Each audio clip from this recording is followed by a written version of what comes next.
Let's take a second and talk about RAW versus JPEG. This is something I see a lot with newer photographers that they're not quite sure what to shoot in, or when you get clients that ask for RAW files on a regular basis. So what RAW is RAW is all of the data that the sensor is seeing. So each camera brand has its own particular RAW file type, but basically it's everything. It's all of the exposure data. You can manipulate everything. You can manipulate sharpness, you can manipulate contrast, you can manipulate whites, blacks, your shadows, your highlights, your color temperature, the tone of everything. So RAW is wonderful if you know what you're doing in post-processing. RAW is a great tool to be able to recover things in shadow, recover things in highlight. So if you don't get the exposure quite right, or you didn't get the color quite right, you can go back in RAW and fix it. But RAW takes a lot of work to learn to edit effectively and edit well. And that's not to discourage you from using RAW. It's just saying that when you start working with RAW files, a lot of times they are not going to look as good as the JPEG on the back of the camera does, because it's leaving it all up to you.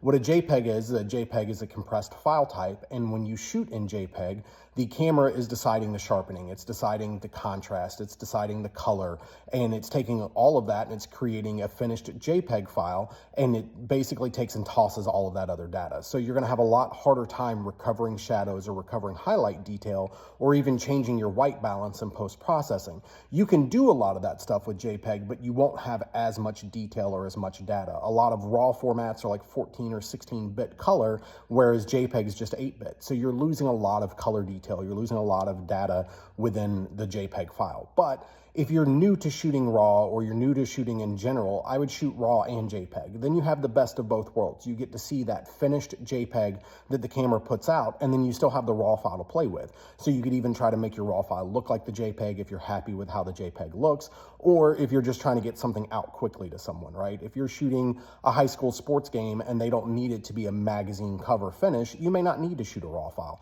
I used to shoot a lot of my kids' sports in RAW and just found that it was a pain in the ass, honestly. It was too much extra work, whereas I could take a JPEG, be happy with it for what it was. It's going on social media. It's not an award-winning photograph. The JPEG worked fine. So hopefully this helps you understand the difference between what RAW is and what JPEG is.